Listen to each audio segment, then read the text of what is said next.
Satu tahun telah berlalu sejak Presiden Prabowo mengambil alih kendali. Perlahan namun pasti, arah Indonesia mulai terasa berbeda. Hal-hal yang dulu dianggap mustahil kini satu persatu berubah menjadi kenyataan.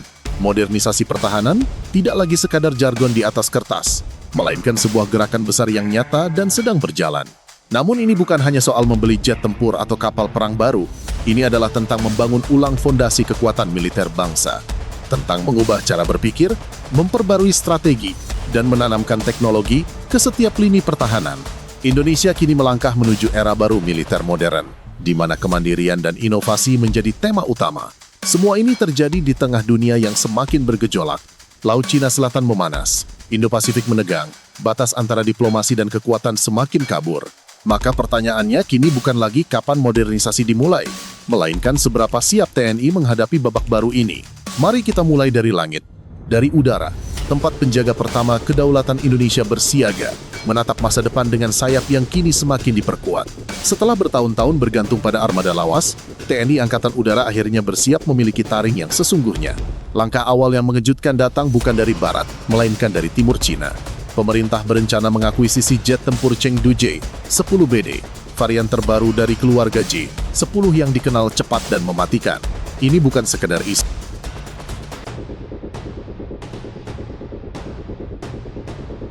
Persetujuan telah ada, tinggal menunggu kesiapan pelaksanaan di lapangan. J-10BD memiliki kemampuan yang menonjol, serangan presisi jarak jauh, kemampuan multi-target, ketahanan terhadap gangguan elektromagnetik berat, serta harga yang jauh lebih kompetitif dibandingkan jet buatan barat. Awalnya Indonesia menaruh perhatian pada Rafale asal Prancis. Namun sikap itu berubah setelah Prabowo meninjau langsung keberhasilan Pakistan menggunakan J-10 dalam bentrokan dengan India. 6 pesawat India dilaporkan jatuh hanya oleh satu skuadron J-10. Jika rencana ini berjalan mulus, J-10 akan menjadi pasangan strategis Rafale. Timur dan Barat bersatu di langit Nusantara. Rencana akuisisi mencakup 42 unit J-10BD dalam 3 tahap, dengan nilai 68,6 triliun rupiah, dan pengiriman perdana dijadwalkan awal 2026. Meski demikian, Rafale tetap menjadi kebanggaan utama. Jet generasi 4.5 ini dibeli dalam varian F4, lengkap dengan radar AESA, sistem peperangan elektronik canggih, serta kemampuan jaringan tempur modern. Rafale bukan sekadar pesawat tempur, melainkan pusat kendali udara Indonesia. Belum berhenti di sana. Indonesia juga menandatangani kontrak senilai 10 miliar dolar AS dengan Turki untuk pengadaan 48 unit jet tempur KAAN. Proyek ini mencakup produksi bersama selama 10 tahun dan pembangunan industri pertahanan baru di dalam negeri.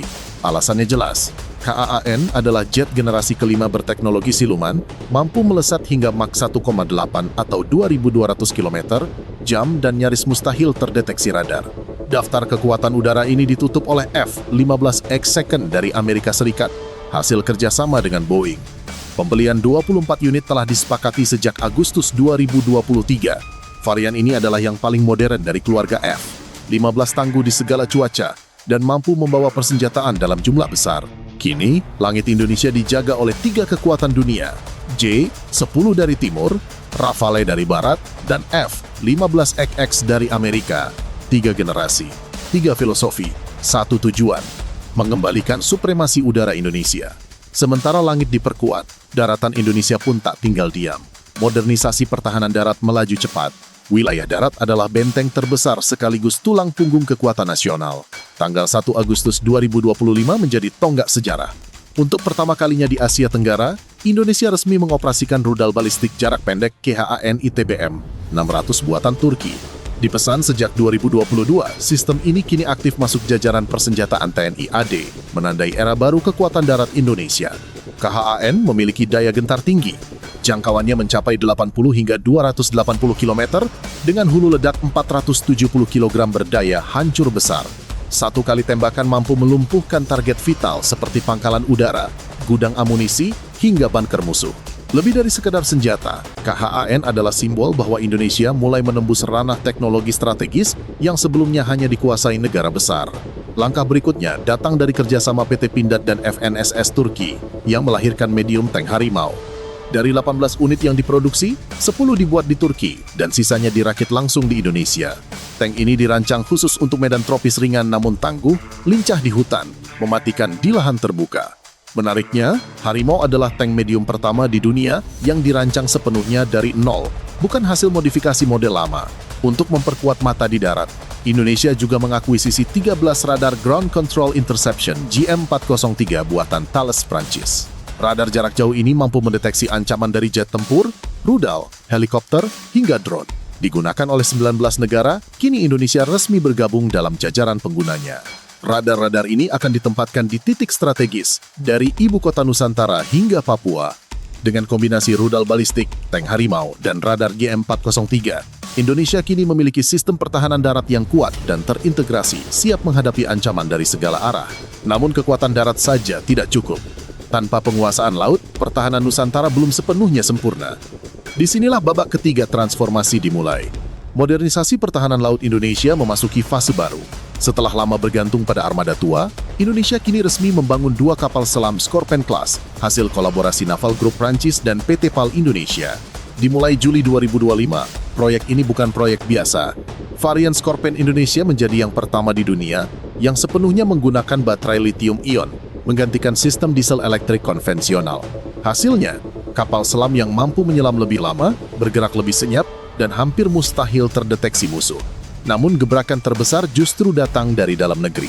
PT PAL memperkenalkan KSOT 008, kapal selam tanpa awak pertama buatan Indonesia, diperkenalkan saat HUT ke-80 TNI di Monas. Dirancang untuk misi pengintaian laut dalam, patroli jarak jauh, hingga serangan otomatis berbasis kecerdasan buatan.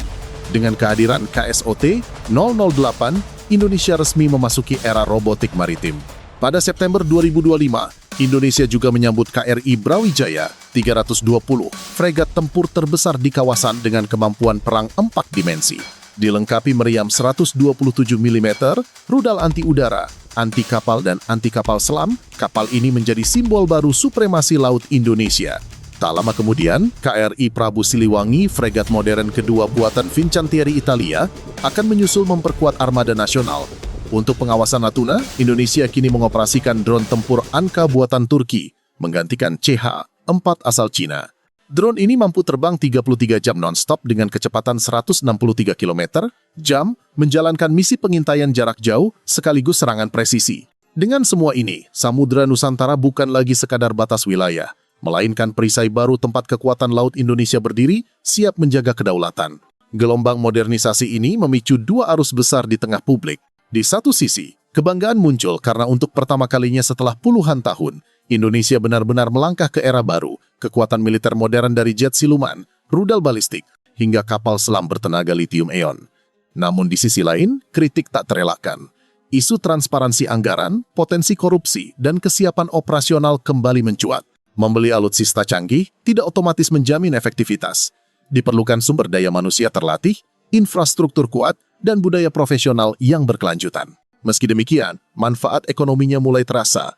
PT PAL, PT Pindad, dan PT Dirgantara Indonesia mendapatkan peluang besar untuk tumbuh, memperkuat industri pertahanan nasional, sekaligus menyerap ribuan tenaga kerja.